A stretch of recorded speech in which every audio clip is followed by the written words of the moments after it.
ਤੇ ਜਿਸ ਤਰੀਕੇ ਦੇ ਨਾਲ ਹੁਣ ਮੁੱਖ ਮੰਤਰੀ ਨੂੰ ਜਿਹੜੀ ਚਿੱਠੀ ਲਿਖੀ ਆ, ਤੁਹਾਨੂੰ ਕੀ ਲੱਗਦਾ ਹੈ ਕਿ ਉਹੀ ਕੁਝ ਨਹੀਂ ਹੋ ਰਿਹਾ ਜੋ ਉਹ ਉਦੋਂ ਹੋ ਰਿਹਾ ਸੀ ਜਦੋਂ ਨਵਜੋਤ ਸਿੰਘ ਸਿੱਧੂ ਬੀਜੇਪੀ ਦੇ ਵਿੱਚ ਸੀ ਤੇ ਅਕਾਲੀ ਦਲ ਦੇ ਨਾਲ ਉਹਨਾਂ ਦੀ ਸਰਕਾਰ ਦੇ ਵਿੱਚ ਭਾਈਵਾਲੀ ਸੀ? नहीं, किसी भी एमएलए का अधिकार है अपने मुख्यमंत्री ਨੂੰ ਲੈਟਰ ਲਿਖਣੀ, ਉਹਨਾਂ ਨੂੰ ਕਿਸੇ ਵੀ ਗੱਲ ਦੀ ਜਾਣਕਾਰੀ ਦੇਣੀ। और मुख्यमंत्री जी ने इस गल ਨੂੰ ਕੋਈ ਨੈਗੇਟਿਵ ਨਹੀਂ ਲਿਆ ਬਲਕਿ ਪੋਜ਼ਿਟਿਵ ਲੈ ਕੇ तमाम ਅਧਿਕਾਰੀਆਂ ਨੂੰ ਇਸ ਗੱਲ ਵਾਸਤੇ ਹੁਕਮ ਜਾਰੀ ਕਰ ਦਿੱਤੇ ਕਿ ਭਾਈ ਜੇਕਰ ਨਵਜੋਤ ਸਿੰਘ ਸਿੱਧੂ ਦੇ ਹਲਕੇ ਦੇ ਵਿੱਚ ਕਿਸੇ ਵੀ ਤਰ੍ਹਾਂ ਦੇ ਕੰਮਾਂ ਨੂੰ ਰੋਕਿਆ ਗਿਆ ਆ ਉਹਨੂੰ ਫੌਰੀ ਤੌਰ ਤੇ ਚਾਲੂ ਕਰੋ।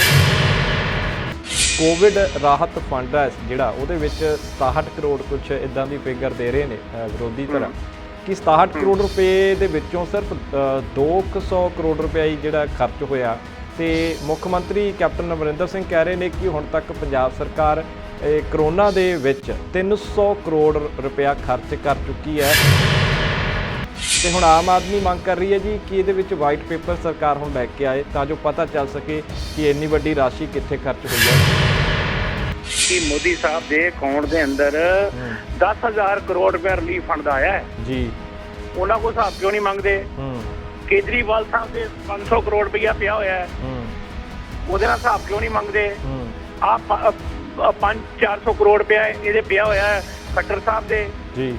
भैया सीएम साहब का रिलीफ फंड एक मोदी साहब ने पैसे भेजे है ਜਿਹੜੀ ਸਾਡੀ ਗਵਰਨਮੈਂਟ ਦੇ ਪੀਐਸਯੂ ਹੈਗੇ ਆ ਜਾਂ ਜਿਹੜੇ ਸਾਡੇ EMPLOYE ਆ, ਅਸੀਂ ਐਮਐਲਏ ਮੰਤਰੀ ਅਸੀਂ ਸਾਰਿਆਂ ਨੇ ਮਿਲ ਕੇ ਸੀਐਮ ਰਿਲੀਫ ਫੰਡ ਦੇ ਅੰਦਰ ਕੰਟਰੀਬਿਊਟ ਕੀਤਾ ਹੋਇਆ।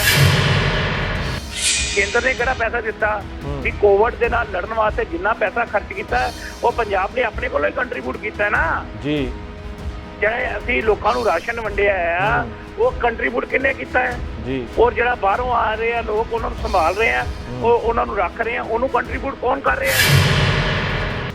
ਮੈਂ ਕਹਿ ਰਿਹਾ ਕਿ ਪੀਐਮ ਰਿਲੀਫ ਫੰਡ ਦੇ ਵਿੱਚ 10,000 ਕਰੋੜ ਆਇਆ ਤੇ ਇਹ ਜਾ ਕੇ ਕਿਉਂ ਨਹੀਂ ਸੁਖਬੀਰ ਬਾਦਲ, ਹਰਸਿਮਰਤ ਕੌਰ ਬਾਦਲ ਸਾਰੇ ਇਕੱਠੇ ਹੋ ਕੇ ਪ੍ਰਾਪਰਟੀਆਂ ਦੇ ਵਿੱਚੋਂ ਰੈਵਨਿਊ 500 ਕਰੋੜ ਆਇਆ, ਤੁਸੀਂ ਖਰਚ ਕਿਉਂ ਨਹੀਂ ਕੀਤਾ? ਇਹ ਦੱਸੋ। ਇਹਨਾਂ ਦਾ ਇਹ ਠੇਕੇਦਾਰ ਨੇ ਇਹ ਸਵਾਲ ਪੁੱਛਦੇ। ਸਵਾਗਤ ਹੈ ਜੀ ਸਾਡੇ ਸਾਰੇ ਦਰਸ਼ਕਾਂ ਦਾ ਇੱਕ ਵਾਰ ਫਿਰ ਤੋਂ ਬ੍ਰੇਕ ਤੋਂ ਬਾਅਦ ਪ੍ਰੋਗਰਾਮ ਗਲੋਬਲ ਗੱਲਬਾਤ ਦੇ ਵਿੱਚ। ਬ੍ਰੇਕ ਤੋਂ ਪਹਿਲਾਂ ਜਾਣ ਤੋਂ ਪਹਿਲਾਂ ਅਸੀਂ ਕੁਝ ਵਿਸ਼ਿਆਂ ਤੇ ਚਰਚਾ ਕਰ ਰਹੇ ਹਾਂ ਤੇ ਸਾਡੇ ਜਿਹੜੇ ਕਾਲਰ ਨੇ, ਦਰਸ਼ਕ ਨੇ, ਸਾਨੂੰ ਕਾਲ ਕਰਕੇ ਆਪਣੇ ਵਿਚਾਰ ਸਾਂਝੇ ਕਰ ਰਹੇ ਨੇ। ਸੋ ਇਸੇ ਤਰ੍ਹਾਂ ਇੱਕ ਹੋਰ ਕਾਲਰ ਸਾਡੇ ਨਾਲ ਜੁੜ ਚੁੱਕੇ ਨੇ ਜੀ, ਫੋਨ ਲਾਈਨ ਤੇ ਨੇ ਤੇ ਕਾਲ ਲੈ ਲੈਂਦੇ ਆ ਜੀ। ਸਵਾਗਤ ਹੈ ਸਰ। ਹੈਲੋ ਜੀ, ਸਤਿ ਸ਼੍ਰੀ ਅਕਾਲ ਜੀ। ਸਵਾਗਤ ਹੈ ਜੀ ਤੁਹਾਡਾ। ਮੈਂ ਅਵਤਾਰ ਸਿੰਘ ਸ਼ੇਰੀਆ ਬੋਲਦਾ ਜੀ ਸਰੀ ਤੋਂ। ਮੇਰੀ ਆਵਾਜ਼ ਸੁਣ ਪਾ ਰਹੇ ਹੋ ਜੀ? ਕਿਉਂਕਿ ਤੁਹਾਡੀ ਆਵਾਜ਼ ਮੇਰੇ ਤੱਕ ਨਹੀਂ ਪਹੁੰਚ ਰਹੀ। ਹੈਲੋ ਜੀ ਜੀ ਜੀ ਜੀ, ਸਤਿ ਸ਼੍ਰੀ ਅਕਾਲ ਜੀ। ਬੋਲੋ ਜੀ, ਆ ਰਹੀ ਹੈ ਤੁਹਾਡੀ ਆਵਾਜ਼। ਹੋਰ ਮਹਾਰਾਜ ਹਾਲਾਤ ਜਿੱਦਾਂ ਹੁਣ ਗਾਉਣ ਵਾਲੇ ਜਿਹੜੇ ਆ ਨਾ, ਜਿੱਦਾਂ ਸਿੱਧੂ ਦੇ ਵਿੱਚ ਆ ਜਿਹੜਾ ਕਿਹੜਾ ਮੂਸੇ ਵਾਲਾ ਇਹਦੇ ਵਿੱਚ ਇੰਨੀ ਜਾਣੀ, ਉਹ ਜਿੱਦਾਂ ਇੱਕ ਗੀਤ ਆਉਂਦਾ ਹੁੰਦਾ ਹੈ ਕਿ ਤੂੰ ਨਹੀਂ ਬੋਲਦੀ ਤੇਰੇ ਪਿੱਛੇ ਤੇਰਾ ਯਾਰ ਬੋਲਦਾ। ਕਿਉਂਕਿ ਸਰਕਾਰ ਨੂੰ ਏਦਾਂ ਦੇ ਬੰਦੇ ਚਾਹੀਦੇ ਆ ਲੋਕਾਂ ਦੇ ਧਰਮ ਜਿਹੜੇ ਮਤਲਬ ਧਿਆਨ ਪੁੱਠੇ ਪਾਸੇ ਪਾਉਣ ਲਈ ਜੀ, ਤੇ ਇਹਨਾਂ ਨੂੰ ਵਰਤਦੇ ਆ ਤੇ ਮਗਰੋਂ ਇਹਨਾਂ ਦਾ ਹਾਲ ਬਹੁਤ ਬੁਰਾ ਕਰਦੇ ਆ। ਜੋ ਅਸੀਂ ਦੇਖਿਆ ਸਾ, ਮੇਰੀ 62 ਸਾਲ ਦੀ ਉਮਰ ਹੋ ਗਈ, ਏਦਾਂ ਦੇ ਬੰਦੇ ਵੀ ਦੇਖਿਆ ਜਿਹੜੇ DC ਅਫਸਰ ਜਾਂ DSP ਬਹਿ ਕੇ ਨਾ ਏਦਾਂ ਗੱਲ ਕਰਦੇ ਸੀ ਤੇ ਮਗਰੋਂ ਉਹ ਜੀਪ ਦੇ ਪਿੱਛੇ ਘੜੀਸਿਓ ਬੰਦੇ ਦੇਖੇ ਅਸੀਂ ਜੀ ਜੀ। ਕਿਉਂਕਿ ਇਹਨਾਂ ਲੋਕਾਂ ਨੂੰ ਆਪ ਸੋਚਣਾ ਚਾਹੀਦਾ। ਚਲੋ ਮੈਂ ਤਾਂ ਉਹਨੂੰ ਕਹੂੰਗਾ ਕਿ ਮੈਂ ਕਿਸਾਨ ਦਾ ਪੁੱਤ ਆ, ਮਹਾਰਾਜ ਨੇ ਤੈਨੂੰ ਰਜ਼ਕ ਦਿੱਤਾ, ਇਹਦੋਂ ਤੂੰ ਆਪਣੇ ਚੰਗੇ ਪਾਸੇ ਲਾ। ਕੀ ਲੈਣਾ ਆ ਇਹਨਾਂ ਗੱਲਾਂ ਤੋਂ ਜਾਂ ਵਕੀਲਾਂ ਤੋਂ ਜਾਂ ਹੋਰ ਕਿਸੇ ਦੀ ਗੱਲ ਕਰਨ ਤੋਂ ਜਾਂ ਪੱਤਰਕਾਰਾਂ ਦੀ? ਪੱਤਰਕਾਰ ਜਿਹੜੇ ਆ ਉਹ ਰੀੜ ਦੀ ਹੱਡੀ ਹੁੰਦੇ ਆ ਜੀ, ਕਿਸੇ ਵੀ ਦੇਸ਼ ਦੀ ਜਾਂ ਕਿਸੇ ਵੀ ਸਮਾਜ ਦੀ ਉਹ ਰੀੜ ਦੀ ਹੱਡੀ ਹੁੰਦੀ ਆ ਜੀ। ਜੋ ਲਿਖਦੇ ਆ ਨਾ ਉਹਨਾਂ ਦਾ ਲਿਖਿਆ ਸਿਰ ਮੱਥੇ ਹੁੰਦਾ ਸਮਾਜ ਦੇ ਜੀ। ਬਿਲਕੁਲ। ਅੱਛਾ, ਦੂਜੀ ਗੱਲ ਇੱਕ ਜਿਹੜਾ ਯੂਪੀ ਦੇ ਵਿੱਚ ਪੱਤਰਕਾਰ ਤੇ ਗੋਲੀ ਮਾਰੀ ਆ, ਉਹ ਦੇਖੋ ਕਿੰਨਾ ਬੁਰਾ ਕੀਤਾ ਤੇ ਉਹਦੇ ਬਾਰੇ ਵੀ ਆਵਾਜ਼ ਉੱਠਣੀ ਚਾਹੀਦੀ ਆ। ਉਹ ਜਿੱਦਾਂ ਮੈਨੂੰ ਇੱਕ ਨਜ਼ਮ ਚੇਤੇ ਆ ਗਈ ਜੀ ਜੀ, ਮੈਨੂੰ ਜਰਮਨ ਦੇ ਧਰਮ ਸ਼ਾਸਤਰੀ ਪਾਸਟਰ ਮਾਰਟਨ ਦੀ ਨਿਊਜ਼ ਉਹ ਨਜ਼ਮ ਚੇਤੇ ਆ ਗਈ, ਜਿਸ ਦੀ ਉਦਾਹਰਨ ਅੱਜ ਵੀ ਦੁਨੀਆ ਵਿੱਚ ਹਵਾਲੇ ਵਜੋਂ ਦਿੱਤੀ ਜਾਂਦੀ ਹੈ। ਉਸਨੇ ਹਿਟਲਰ ਦੀ ਨਾਜ਼ੀ ਹਕੂਮਤ ਦੇ ਦੌਰ ਵਿੱਚ ਹੋ ਰਹੇ ਦਮਨ ਦੇ ਵਿਰੋਧ ਵਿੱਚ ਲਿਖੀ ਸੀ। ਕਹਿੰਦਾ ਉਹ ਲਿਖਦਾ ਆ, ਕਹਿੰਦਾ ਪਹਿਲਾਂ ਉਹ ਸਮਾਜਵਾਦੀਆਂ ਨੂੰ ਮਾਰ ਰਹੇ ਸਨ, ਮੈਂ ਚੁੱਪ ਰਿਹਾ ਕਿਉਂਕਿ ਮੈਂ ਸਮਾਜਵਾਦੀ ਨਹੀਂ ਸੀ। ਫਿਰ ਉਹ ਮਜ਼ਦੂਰ ਸੰਘ ਦੇ ਆਗੂਆਂ ਨੂੰ ਮਾਰਨ ਲੱਗ ਗਏ, ਮੈਂ ਚੁੱਪ ਰਿਹਾ ਕਿਉਂਕਿ ਮੈਂ ਮਜ਼ਦੂਰ ਸੰਘ ਵਿੱਚੋਂ ਨਹੀਂ ਸਾਂ। ਫਿਰ ਮੈਂ ਚੁੱਪ ਰਿਹਾ। ਫਿਰ ਯਹੂਦੀਆਂ ਨੂੰ ਮਾਰਨ ਲੱਗੇ, ਫਿਰ ਮੈਂ ਚੁੱਪ ਰਿਹਾ, ਮੈਂ ਯਹੂਦੀ ਨਹੀਂ ਸੀ। ਬਿਲਕੁਲ। ਉਦੋਂ ਬਾਅਦ ਮੇਰੀ ਵਾਰੀ ਆ ਗਈ। ਜਦੋਂ ਮੇਰੀ ਵਾਰੀ ਆਈ ਤੇ ਉਹ ਤੇ ਬੋਲਣ ਵਾਲਾ ਕੋਈ ਨਹੀਂ ਰਿਹਾ ਸੀਗਾ। ਬਿਲਕੁਲ। ਮੈਂ ਇਕੱਲਾ ਰਹਿ ਗਿਆ। ਫਿਰ ਫਿਰ ਉਹ ਕਹਿੰਦੇ ਆ ਵੀ ਜੇ ਅਸੀਂ ਸਾਰੇ ਏਦਾਂ ਸੋਚਦੇ ਰਹੇ ਕਿ ਹਾਲੇ ਤਾਂ ਆਜ਼ਾਦ ਸੋਚ ਰੱਖਣ ਵਾਲੇ ਦੇਸ਼ ਦੇ ਵਿਦਵਾਨਾਂ ਡਾਕਟਰ ਭੋਲਕਰ, ਪ੍ਰੋਫੈਸਰ MM ਕਲਬੁਰਗੀ, ਪੱਤਰਕਾਰ ਗੌਰੀ ਲੰਕੇਸ਼, ਘੱਟ ਗਿਣਤੀ ਫਿਰਕੇ ਨਾਲ ਸੰਬੰਧ ਰੱਖਣ ਵਾਲੇ ਮੁਹੰਮਦ ਅਖਲਾਕ ਪਹਿਲੂ, ਪਰਵੇਜ਼ ਅੰਸਾਰੀ ਵਰਗਿਆਂ ਦੀ ਵਾਰੀ ਹੈ। ਜਦੋਂ ਆਪਣੀ ਆ ਜਾਂਦੀ ਹੈ ਫਿਰ ਬਿਲਕੁਲ ਅਖਲਾਕ ਪਹਿਲੂ ਖਾਨ, ਤਜਰਬੇ ਖਾਨ ਕਹਿੰਦੇ ਹਜੇ ਤਾਂ ਉਹਨਾਂ ਦੀ ਵਾਰੀ ਆ। ਜਦੋਂ ਕਹਿੰਦੇ ਸਾਡੀ ਵਾਰੀ ਆਊਗੀ ਦੇਖਾਂਗੇ, ਜਦ ਤਾਂ ਬਹੁਤ ਦੇਰ ਹੋ ਜਾਣੀ ਹੈ ਜੀ, ਬਹੁਤ ਦੇਰ ਹੋ ਜਾਣਾ ਜੀ, ਕਿਉਂਕਿ ਇਹਨਾਂ ਲੋਕਾਂ ਨੂੰ ਨੱਥ ਪਾਉਣੀ ਪੈਣੀ ਆ। ਇੱਕ ਉਹਦੇ ਲਈ ਹੋਰ ਮੈਂ ਲਿਖਿਆ ਵੀ ਏਦਾਂ ਦਾ ਜਰਾ ਲਿਖਿਆ ਕਰ, ਮੈਂ ਸੁਣਾ ਸਕਦਾ ਜੀ? ਬਿਲਕੁਲ ਜੀ, ਬਿਲਕੁਲ। ਅਵਤਾਰ ਸਿੰਘ ਸ਼ੇਰਗਿੱਲ ਜੀ, ਮੈਂ ਤੁਹਾਨੂੰ ਪਹਿਲਾਂ ਹੀ ਕਹਿਣ ਵਾਲਾ ਸੀ ਕਿ ਤੁਸੀਂ ਅੱਜ ਨਜ਼ਮ ਨਹੀਂ ਸੁਣਾ ਰਹੇ ਕੋਈ। ਮੈਂ ਸੁਣਾਉਣਾ, ਭਗਤ ਸਿੰਘ ਤੇ ਸੁਣਾਉਣਾ ਜੀ। ਜੀ ਬਿਲਕੁਲ। ਕਹਿੰਦਾ ਭਗਤ ਸਿੰਘ ਤੇਰੇ ਬੁੱਤ ਕੋਲੋਂ ਲੰਘਦਾ ਹਰ ਕੋਈ ਕਰੇ ਸਲਾਮ, ਭੁੱਲ ਗਏ ਪਰ ਸੋਚ ਕਿਸੇ ਨੂੰ ਯਾਦ ਨਹੀਂ ਤੇਰਾ ਪੈਗਾਮ। ਚੋਰ ਉਚੱਕੇ ਲੋਟੂ ਬਣ ਗਏ ਦੇਸ਼ ਤੇਰੇ ਦੇ ਸ਼ਾਸਕ, ਸਿਗਲੋਂ ਪੋਲੇ ਮੂੰਹ ਦੇ ਮਿੱਠੇ ਦਿਲ ਦੇ ਕੌਡੇ ਰੱਖ। ਖਾਣਾ ਹੱਕ ਬਗਾਨਾ ਨਹੀਂ ਇਹਨਾਂ ਲਈ ਹਰਾਮ, ਭੁੱਲ ਗਏ ਪਰ ਸੋਚ ਕਿਸੇ ਨੂੰ ਯਾਦ ਨਹੀਂ ਤੇਰਾ ਪੈਗਾਮ। ਖੁਦਗਰਜੀ ਦੀ ਕਾਲੀ ਵੇਈ ਚ ਵਿਰਲਾ ਬਚਿਆ ਸੁੱਕਾ, ਹਰ ਕੋਈ ਗੋਤੇ ਖਾਈ ਜਾਵੇ ਜੋਸ਼ ਜ਼ਮੀਰ ਦਾ ਮੁੱਕਾ। ਨਿਰਮਲ ਖਾਂਦੇ ਤੱਕੇ ਤੇ ਤਕੜੇ ਤਾਈਂ ਸਲਾਮ, ਭੁੱਲ ਗਏ ਪਰ ਸੋਚ ਕਿਸੇ ਨੂੰ ਯਾਦ ਨਹੀਂ ਤੇਰਾ ਪੈਗਾਮ। ਨਸ਼ਿਆਂ ਵਿੱਚ ਡੁਬਈ ਜਵਾਨੀ ਕੌਮ ਦਾ ਜੋ ਸਰਮਾਇਆ, ਕਿਰਤ ਦਾ ਸੱਭਿਆਚਾਰ ਹਾਕਮਾਂ ਲੋਕਾਂ ਤਾਈਂ ਭੁਲਾਇਆ। ਗੁਰੂਆਂ ਦੀ ਧਰਤੀ ਤੇ ਹੁੰਦੇ ਸ਼ਰੇਆਮ ਕਤਲੇਆਮ, ਭੁੱਲ ਗਏ ਪਰ ਸੋਚ ਕਿਸੇ ਨੂੰ ਯਾਦ ਨਹੀਂ ਤੇਰਾ ਪੈਗਾਮ। ਇੱਜ਼ਤ ਅਣਖ ਆਣ ਦੀ ਖਾਤਰ ਤੁਸੀਂ ਵਾਰੀਆਂ ਜਾਨਾ, ਲੁੱਟ ਖਾ ਲੈਣਾ ਦੇਸ਼ ਤੋਂ ਆਗੂਆਂ ਨਿਸ਼ਾਨਾ, ਕੱਟੇ ਇਹਨਾਂ ਨੂੰ ਪੈਸੇ ਹੁਣ ਰਾਮ, ਭੁੱਲ ਗਏ ਤੁਸੀਂ ਕਿਸੇ ਨੂੰ ਯਾਦ ਨਹੀਂ ਤੇਰਾ ਪੈਗਾਮ। ਭੁੱਲ ਗਏ ਯਾਦ ਨਹੀਂ। ਕਿਉਂਕਿ ਅੱਜ ਸਾਨੂੰ ਸੋਚਣਾ ਪੈਣਾ, ਇਹਨਾਂ ਲੋਕਾਂ ਚੋਂ ਨਿਕਲਣਾ ਪੈਣਾ, ਕਿਉਂਕਿ ਬਾਕੀ ਤਾਂ ਲੀਡਰਾਂ ਦੀ ਤਾਂ ਗੱਲ ਕਰਨੀ ਨਹੀਂ ਕਿ ਉਸ ਸਥਾਨ ਤੇ 73 ਸਾਲ ਹੋ ਗਿਆ ਜੀ, 40 ਸਾਲ ਅਸੀਂ ਵੀ ਕੋਟਰ ਬਣਾਇਆ। ਬਿਲਕੁਲ ਜੀ। ਸੋ ਬਹੁਤ ਬਹੁਤ ਸ਼ੁਕਰੀਆ ਅਵਤਾਰ ਸਿੰਘ ਸ਼ੇਰਗਿੱਲ ਜੀ, ਤੇ ਸ਼ੁਕਰਗੁਜ਼ਾਰ ਹਾਂ ਅਸੀਂ ਕਿ ਤੁਸੀਂ ਕੁਛ ਜਿਹੜੀਆਂ ਨਜ਼ਮ ਦੀਆਂ ਲਾਈਨਾਂ ਵੀ ਜਾਂ ਪੂਰੀ ਨਜ਼ਮ ਸਾਡੇ ਨਾਲ ਸ਼ੇਅਰ ਕਰਦੇ ਹੋ, ਸਾਨੂੰ ਚੰਗਾ ਲੱਗਦਾ ਹੈ। ਸੋ ਬਹੁਤ ਬਹੁਤ ਸ਼ੁਕਰੀਆ ਤੁਹਾਡਾ। ਸੋ ਸਾਡੇ ਨਾਲ ਇਸ ਸਮੇਂ ਕਾਂਗਰਸ ਪਾਰਟੀ ਦੇ ਵਿਧਾਇਕ ਰਾਜਕੁਮਾਰ ਵੇਰਕਾ ਜੁੜ ਚੁੱਕੇ ਨੇ। ਵੇਰਕਾ ਸਾਹਿਬ, ਬਹੁਤ ਬਹੁਤ ਸਵਾਗਤ ਹੈ ਜੀ ਤੁਹਾਡਾ ਗਲੋਬਲ ਗੱਲਬਾਤ ਦੇ ਵਿੱਚ। ਧੰਨਵਾਦ ਜੀ। ਵੇਰਕਾ ਸਾਹਿਬ, ਇੱਕ ਦੋ ਇਲਜ਼ਾਮ ਵੈਸੇ ਤਾਂ ਅਕਾਲੀ ਦਲ ਵੀ ਲਗਾ ਰਿਹਾ ਤੇ ਕਾਂਗਰਸ ਵੀ ਲਗਾ ਰਹੀ ਹੈ। ਇੱਕ ਤਾਂ ਜਿਹੜਾ ਕੋਵਿਡ ਰਾਹਤ ਫੰਡ ਸੀਗਾ ਉਸ ਨੂੰ ਲੈ ਕੇ ਵੀ, ਲੇਕਿਨ ਸਭ ਤੋਂ ਪਹਿਲਾਂ ਜਿਹੜਾ ਅਸੀਂ ਗੱਲਬਾਤ ਤੁਹਾਡੇ ਤੋਂ ਸਵਾਲ ਪੁੱਛਣਾ ਚਾਹੁੰਦੇ ਹਾਂ ਕਿ ਨਵਜੋਤ ਸਿੰਘ ਸਿੱਧੂ ਨੇ ਜਿਸ ਤਰੀਕੇ ਦੇ ਨਾਲ ਹੁਣ ਮੁੱਖ ਮੰਤਰੀ ਨੂੰ ਜਿਹੜੀ ਚਿੱਠੀ ਲਿਖੀ ਆ, ਤੁਹਾਨੂੰ ਕੀ ਲੱਗਦਾ ਹੈ ਕਿ ਉਹੀ ਕੁਝ ਨਹੀਂ ਹੋ ਰਿਹਾ ਜੋ ਉਹ ਉਦੋਂ ਹੋ ਰਿਹਾ ਸੀ ਜਦੋਂ ਨਵਜੋਤ ਸਿੰਘ ਸਿੱਧੂ BJP ਦੇ ਵਿੱਚ ਸੀ ਤੇ ਅਕਾਲੀ ਦਲ ਦੇ ਨਾਲ ਉਹਨਾਂ ਦੀ ਸਰਕਾਰ ਦੇ ਵਿੱਚ ਭਾਈਵਾਲੀ ਸੀ, ਤੇ ਉਦੋਂ ਵੀ ਨਵਜੋਤ ਸਿੰਘ ਸਿੱਧੂ ਇਹੀ ਰੋਸ ਕਰਦੇ ਸੀ ਕਿ ਉਹਨਾਂ ਦੇ ਹਲਕੇ ਦਾ ਵਿਕਾਸ ਨਹੀਂ ਹੋ ਰਿਹਾ, ਤੇ ਹੁਣ ਕਾਂਗਰਸ ਦੇ ਵਿੱਚ ਵੀ ਇਹੀ ਕੁਝ ਹੋ ਰਿਹਾ? ਨਹੀਂ, ਕਿਸੇ ਵੀ MLA ਦਾ ਅਧਿਕਾਰ ਹੈ ਆਪਣੇ ਮੁੱਖ ਮੰਤਰੀ ਨੂੰ ਲੈਟਰ ਲਿਖਣੀ, ਉਹਨਾਂ ਨੂੰ ਕਿਸੇ ਵੀ ਗੱਲ ਦੀ ਜਾਣਕਾਰੀ ਦੇਣੀ, ਔਰ ਮੁੱਖ ਮੰਤਰੀ ਜੀ ਨੇ ਇਸ ਗੱਲ ਨੂੰ ਕੋਈ ਨੈਗੇਟਿਵ ਨਹੀਂ ਲਿਆ, ਬਲਕਿ ਪੋਜ਼ਿਟਿਵ ਲੈ ਕੇ ਤਮਾਮ ਅਧਿਕਾਰੀਆਂ ਨੂੰ ਇਸ ਗੱਲ ਵਾਸਤੇ ਹੁਕਮ ਜਾਰੀ ਕਰ ਦਿੱਤੇ ਕਿ ਭਾਈ ਜੇਕਰ ਨਵਜੋਤ ਸਿੰਘ ਸਿੱਧੂ ਦੇ ਹਲਕੇ ਦੇ ਵਿੱਚ ਕਿਸੇ ਵੀ ਤਰ੍ਹਾਂ ਦੇ ਕੰਮਾਂ ਨੂੰ ਰੋਕਿਆ ਗਿਆ ਆ, ਉਹਨੂੰ ਫੌਰੀ ਤੌਰ ਤੇ ਚਾਲੂ ਕਰੋ, ਔਰ ਅਗਰ ਕੋਈ ਨਵੇਂ ਟੈਂਡਰ ਲੱਗਣ ਵਾਲੇ ਆ ਜਾਂ ਕੋਈ ਇਹੀ ਚੀਜ਼ ਹੈ ਉਹਨੂੰ ਵੀ ਚੈੱਕ ਕਰੋ। ਔਰ ਮੈਂ ਇਹ ਮਹਿਸੂਸ ਇਹ ਕਰਦਾ ਕਿ ਕਿਉਂਕਿ ਇਹ ਆਪਣੇ ਮੁੱਖ ਮੰਤਰੀ ਜੀ ਨੂੰ ਹੈ ਨਾ, ਇਹ ਕੋਈ ਮੈਂ ਇਸ ਨੂੰ ਬੁਰੀ ਗੱਲ ਨਹੀਂ ਕਹਿ ਰਿਹਾ, ਲੇਕਿਨ ਉਹਨਾਂ ਦੀ ਸ਼ਿਕਾਇਤ ਦੂਰ ਕੀਤੀ ਜਾਏਗੀ। ਬਿਲਕੁਲ ਬਿਲकुल ਠੀਕ ਹੈ। ਜਾਨੀ ਕਿ ਤੁਸੀਂ ਕਹਿ ਰਹੇ ਹੋ ਕਿ ਹਰ ਇੱਕ ਐਮਐਲਏ ਆਪਣੇ ਹਲਕੇ ਦੇ ਵਿਕਾਸ ਲਈ ਮੁੱਖ ਮੰਤਰੀ ਕੋਲ ਆਪਣੀ ਗੱਲ ਰੱਖ ਸਕਦਾ। ਬਿਲਕੁਲ ਦਰੁਸਤ ਆ ਵੇਰਕਾ ਸਾਹਿਬ ਤੁਹਾਡੀ ਗੱਲ, ਲੇਕਿਨ ਜਿਸ ਤਰੀਕੇ ਦੇ ਨਾਲ ਹੁਣ ਪਹਿਲਾਂ ਅਕਾਲੀ ਦਲ ਨੇ ਸਵਾਲ ਤੁਹਾਡੀ ਸਰਕਾਰ ਤੇ ਉਠਾਏ ਨੇ ਤੇ ਹੁਣ ਆਮ ਆਦਮੀ ਪਾਰਟੀ ਵੀ ਅੱਜ ਆਵਾਜ਼ ਉਠਾ ਰਹੀ ਹੈ ਕਿ ਕੋਵਿਡ ਰਾਹਤ ਫੰਡ ਹੈ ਜਿਹੜਾ ਉਹਦੇ ਵਿੱਚ 67 ਕਰੋੜ ਕੁਛ ਇਦਾਂ ਦੀ ਫਿਗਰ ਦੇ ਰਹੇ ਨੇ ਵਿਰੋਧੀ ਧਿਰ ਕਿ 67 ਕਰੋੜ ਰੁਪਏ ਦੇ ਵਿੱਚੋਂ ਸਿਰਫ 200 ਕਰੋੜ ਰੁਪਇਆ ਹੀ ਜਿਹੜਾ ਖਰਚ ਹੋਇਆ। ਤੇ ਮੁੱਖ ਮੰਤਰੀ ਕੈਪਟਨ ਅਮਰਿੰਦਰ ਸਿੰਘ ਕਹਿ ਰਹੇ ਨੇ ਕਿ ਹੁਣ ਤੱਕ ਪੰਜਾਬ ਸਰਕਾਰ ਕਰੋਨਾ ਦੇ ਵਿੱਚ 300 ਕਰੋੜ ਰੁਪਇਆ ਖਰਚ ਕਰ ਚੁੱਕੀ ਹੈ। ਤੇ ਹੁਣ ਆਮ ਆਦਮੀ ਮੰਗ ਕਰ ਰਹੀ ਹੈ ਜੀ ਕਿ ਇਹਦੇ ਵਿੱਚ ਵਾਈਟ ਪੇਪਰ ਸਰਕਾਰ ਹੁਣ ਲੈ ਕੇ ਆਏ ਤਾਂ ਜੋ ਪਤਾ ਚੱਲ ਸਕੇ ਕਿ ਇੰਨੀ ਵੱਡੀ ਰਾਸ਼ੀ ਕਿੱਥੇ ਖਰਚ ਹੋਈ ਹੈ। ਤੁਸੀਂ ਕਿਸ ਤਰ੍ਹਾਂ ਦੇ ਨਾਲ ਇਸ ਸਾਰੀਆਂ ਮੰਗਾਂ ਨੂੰ ਦੇਖਦੇ ਹੋ ਵੇਰਕਾ ਸਾਹਿਬ? ਬਈ ਗੱਲ ਹੈਗੀ ਆ ਇਹ ਕਿ ਮੋਦੀ ਸਾਹਿਬ ਦੇ ਅਕਾਊਂਟ ਦੇ ਅੰਦਰ 10,000 ਕਰੋੜ ਰੁਪਏ ਰਿਲੀਫ ਫੰਡ ਦਾ ਆਇਆ ਹੈ ਜੀ। ਉਹਨਾਂ ਕੋਲ ਹਿਸਾਬ ਕਿਉਂ ਨਹੀਂ ਮੰਗਦੇ?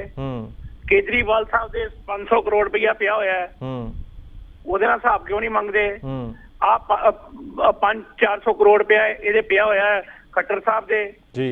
ਬਈ ਇਹ ਸੀਐਮ ਸਾਹਿਬ ਦਾ ਰਿਲੀਫ ਫੰਡ ਆ ਜੀ, ਇੱਕ ਮੋਦੀ ਸਾਹਿਬ ਨੇ ਪੈਸੇ ਭੇਜੇ ਆ ਜਾਂ ਕਿਸੇ ਨੇ ਦਿੱਤੇ? ਬਈ ਜਿਹੜੀ ਸਾਡੀ ਗਵਰਨਮੈਂਟ ਦੇ PSU ਹੈਗੇ ਆ ਜਾਂ ਜਿਹੜੇ ਸਾਡੇ ਇੰਪਲਾਈ ਆ, ਅਸੀਂ MLA ਮੰਤਰੀ, ਅਸੀਂ ਸਾਰਿਆਂ ਨੇ ਮਿਲ ਕੇ ਸੀਐਮ ਰਿਲੀਫ ਫੰਡ ਦੇ ਅੰਦਰ ਕੰਟਰੀਬਿਊਟ ਕੀਤਾ ਹੋਇਆ ਹੈ। ਉਹ ਸੀਐਮ ਰਿਲੀਫ ਫੰਡ ਠੀਕ ਹੈ, ਤੁਸੀਂ ਵੀ ਕੀਤਾ, ਪਾਰਟੀ ਦੇ ਵੀ ਕੀਤਾ ਤੇ ਲੋਕ ਬਹੁਤ ਸਾਰੇ ਲੋਕ ਵੀ ਵੇਰਕਾ ਸਾਹਿਬ ਵੇਜੇ ਨੇ, ਬਹੁਤ ਸਾਰੇ ਦਾਨੀ ਸੱਜਣ ਵੇਜੇ ਨੇ ਜਿਨ੍ਹਾਂ ਨੇ ਬਹੁਤ ਰਾਸ਼ੀ ਦਾਨ ਕੀਤੀ ਹੈ। ਕਿਹੜੀ ਸਟੇਟ ਹੈ ਜਿਹਦੇ ਸੀਐਮ ਦੇ ਕੋਲ ਰਿਲੀਫ ਫੰਡ 'ਚ ਪੈਸੇ ਨਹੀਂ ਹੈ? ਔਰ ਮੈਨੂੰ ਸਮਝ ਨਹੀਂ ਲੱਗੀ ਕਿ ਸਵਾਲ ਕਿਸ ਚੀਜ਼ ਦਾ ਕਰਦੇ ਹੋ। ਨਹੀਂ, ਸਵਾਲ ਤਾਂ ਵੇਰਕਾ ਸਾਹਿਬ ਸਿੱਧਾ ਹੀ ਹੈ ਕਿ ਮੁੱਖ ਮੰਤਰੀ ਸਾਹਿਬ ਕਹਿ ਰਹੇ ਕਿ 300 ਕਰੋੜ ਰੁਪਇਆ ਖਰਚ ਕਰਿਆ ਤੇ ਜੇ ਖਰਚ ਕਰਿਆ ਕਿਤੇ ਲੱਗੇ ਹੋਣੇ ਆ ਤੇ ਜੇ ਵਾਈਟ ਪੇਪਰ ਆਪਾਂ ਦੇ ਸਕਦੇ ਆ ਤੇ ਇਹਦੇ ਵਿੱਚ ਹਰਜ ਤਾਂ ਕੋਈ ਨਹੀਂ ਹੋਣਾ ਚਾਹੀਦਾ। ਕੇਂਦਰ ਨੇ ਕਿਹੜਾ ਪੈਸਾ ਦਿੱਤਾ ਵੀ ਕੋਵਿਡ ਦੇ ਨਾਲ ਲੜਨ ਵਾਸਤੇ ਜਿੰਨਾ ਪੈਸਾ ਖਰਚ ਕੀਤਾ ਉਹ ਪੰਜਾਬ ਨੇ ਆਪਣੇ ਕੋਲੋਂ ਹੀ ਕੰਟਰੀਬਿਊਟ ਕੀਤਾ ਨਾ ਜੀ। ਚਾਹੇ ਅਸੀਂ ਲੋਕਾਂ ਨੂੰ ਰਾਸ਼ਨ ਵੰਡਿਆ ਆ ਉਹ ਕੰਟਰੀਬਿਊਟ ਕਿੰਨੇ ਕੀਤਾ ਹੈ ਜੀ, ਔਰ ਜਿਹੜਾ ਬਾਹਰੋਂ ਆ ਰਹੇ ਆ ਲੋਕ ਉਹਨਾਂ ਨੂੰ ਸੰਭਾਲ ਰਹੇ ਆ, ਉਹ ਉਹਨਾਂ ਨੂੰ ਰੱਖ ਰਹੇ ਆ, ਉਹਨੂੰ ਕੰਟਰੀਬਿਊਟ ਕੌਣ ਕਰ ਰਿਹਾ? ਇਹ ਸਾਰੇ ਦਾ ਸਾਰਾ ਇਹ ਪੰਜਾਬ ਸਰਕਾਰ ਨੇ ਹੀ ਆਪਣੇ ਕੋਲੋਂ ਕਰ ਰਹੀ ਹੈ। ਔਰ ਮੈਨੂੰ ਲੱਗਦਾ ਹੈ ਕਿ ਉਹਨਾਂ ਨੂੰ ਉਸ ਗੱਲ ਦੀ ਜਾਣਕਾਰੀ ਨਹੀਂ ਹੈ ਬਈ ਜਿਹੜੀ ਇਹ ਗੱਲ ਕਹਿ ਰਿਹਾ ਹੈ ਕਿ ਜਿਹੜਾ ਸੀਐਮ ਰਿਲੀਫ ਫੰਡ ਦੇ ਵਿੱਚ ਪੈਸੇ ਆਏ ਜੀ ਜੀ, ਮੈਂ ਕਹਿ ਰਿਹਾ ਕਿ PM ਰਿਲੀਫ ਫੰਡ ਦੇ ਵਿੱਚ 10,000 ਕਰੋੜ ਆਇਆ ਤੇ ਇਹ ਜਾ ਕੇ ਕਿਉਂ ਨਹੀਂ ਸੁਖਬੀਰ ਬਾਦਲ, ਹਰਸਿਮਰਤ ਕੌਰ ਬਾਦਲ ਸਾਰੇ ਇਕੱਠੇ ਹੋ ਕੇ? ਠੀਕ ਹੈ ਵੇਰਕਾ ਸਾਹਿਬ, ਉਹ ਤਾਂ ਠੀਕ ਹੈ, ਉਹ ਤਾਂ ਤੁਸੀਂ ਵੀ ਮੰਗ ਕਰ ਸਕਦੇ ਹੋ, ਬਾਕੀ ਪਾਰਟੀਆਂ ਵੀ ਕਰ ਸਕਦੀਆਂ, ਲੇਕਿਨ ਗੱਲ ਇੱਥੇ ਪੰਜਾਬ ਦੀ ਗੱਲ ਹੋ ਰਹੀ ਹੈ। ਪੰਜਾਬ ਸਰਕਾਰ ਤੋਂ ਇਹ ਗੱਲ ਮੰਗੀ ਜਾ ਰਹੀ ਹੈ, ਠੀਕ ਹੈ, ਕੇਂਦਰ ਸਰਕਾਰ ਤੋਂ, ਭਾਰਤ ਸਰਕਾਰ ਤੋਂ ਵੀ ਇਹ ਮੰਗ ਕੀਤੀ ਜਾ ਸਕਦੀ ਹੈ ਤੇ ਲੇਕਿਨ ਜਦੋਂ ਹੁਣ ਤੁਹਾਡੇ ਤੋਂ ਜਿਹੜੀ ਇਹ ਮੰਗ ਹੋ ਗਈ ਹੈ ਤੇ ਤੁਸੀਂ ਇਸ ਨੂੰ ਹੁਣ ਪੂਰਾ ਕਿਵੇਂ ਕਰੋਗੇ? ਵੇਰਕਾ ਸਾਹਿਬ ਸਵਾਲ ਇਹ ਹੈ, ਦੱਸ ਦੇਣਾ ਮੈਨੂੰ, ਉਹ ਦੱਸਣ ਕਿਹਨੂੰ ਦਵਾਉਣਾ ਚਾਹੁੰਦੇ ਹੋ ਰਿਲੀਫ ਫੰਡ? ਬਈ ਹਸਪਤਾਲਾਂ ਦੇ ਅੰਦਰ ਅਸੀਂ ਖਰਚਾ ਕਰ ਰਹੇ ਆ, ਪੇਸ਼ੈਂਟ ਅਸੀਂ ਸੰਭਾਲ ਰਹੇ ਆ, ਇਹ ਕਰੋਨਾ ਨਾਲ ਅਸੀਂ ਨਿਪਟ ਰਹੇ ਆ। ਕੱਲ ਨੂੰ ਇਹ ਗੱਲ ਕਹਿ ਰਹੇ ਆ ਜੀ, ਉਹੀ ਕਹਿ ਰਹੇ ਆ ਕਿ ਇੱਕ ਵਾਈਟ ਪੇਪਰ ਲਿਆ ਦੇਵੇ ਸਰਕਾਰ। ਜਿਹੜਾ ਹੈਗਾ ਆ ਉਹ ਪ੍ਰਾਪਰਟੀਆਂ ਦੇ ਵਿੱਚੋਂ ਰੈਵਨਿਊ 500 ਕਰੋੜ ਆਇਆ, ਤੁਸੀਂ ਖਰਚ ਕਿਉਂ ਨਹੀਂ ਕੀਤਾ? ਇਹ ਦੱਸੋ। ਇਹਨਾਂ ਦਾ ਇਹ ਠੇਕੇਦਾਰ ਨੇ ਇਹ ਸਵਾਲ ਪੁੱਛਦੇ ਸਰਕਾਰਾਂ ਦੇ? ਨਹੀਂ, ਵਿਰੋਧੀ ਪਾਰਟੀ ਹੈ ਵੇਰਕਾ ਸਾਹਿਬ, ਸਵਾਲ ਤਾਂ ਪੁੱਛੇਗੀ ਨਾ। ਇਹ ਕਿਹੜਾ ਧੰਦਾ ਹੈਗਾ? ਔਰ ਦੂਸਰੀ ਗੱਲ ਇਹ ਹੈ, ਮੈਂ ਕਹਿ ਰਿਹਾ ਕਿ ਸੀਐਮ ਰਿਲੀਫ ਫੰਡ ਹੈ, ਕਿਹੜਾ ਹਿੰਦੁਸਤਾਨ ਦਾ ਸੀਐਮ ਹੈ ਜਿਹਦੇ ਰਿਲੀਫ ਫੰਡ ਦੇ ਵਿੱਚ ਪੈਸੇ ਨਹੀਂ ਪਏ ਹੋਏ? ਇਹ ਸਾਰੇ ਹਿੰਦੁਸਤਾਨ ਦੇ ਪਏ ਹੋਏ ਆ ਜੀ ਜੀ। ਔਰ ਸੀਐਮ ਦੀ ਡਿਸਪੋਜ਼ਲ ਤੇ ਹੈ, ਉਹਨਾਂ ਦਾ ਪ੍ਰੈਰੋਗੇਟਿਵ ਹੈ ਵੀ ਜੇ ਕੋਈ ਕਿਤੇ ਮਹਾਮਾਰੀ ਆ ਜਾਂਦੀ ਹੈ, ਕਿਤੇ ਹੜ੍ਹ ਆ ਜਾਣ, ਕਿਤੇ ਅਜਿਹੀ ਕੋਈ ਚਿੰਤਾ ਵਾਲੀਆਂ ਚੀਜ਼ਾਂ ਹੁੰਦੀਆਂ, ਸੀਐਮ ਦੇ ਰਿਲੀਫ ਫੰਡ 'ਚ ਪੈਸਾ ਹੁੰਦਾ ਜੀ। ਇਹ ਤਾਂ ਸਦੀਆਂ ਤੋਂ ਚੱਲਦਾ ਆ ਰਿਹਾ ਪੈਸਾ, ਕੋਈ ਨਵਾਂ ਨਹੀਂ ਪੈਸਾ ਹੈ।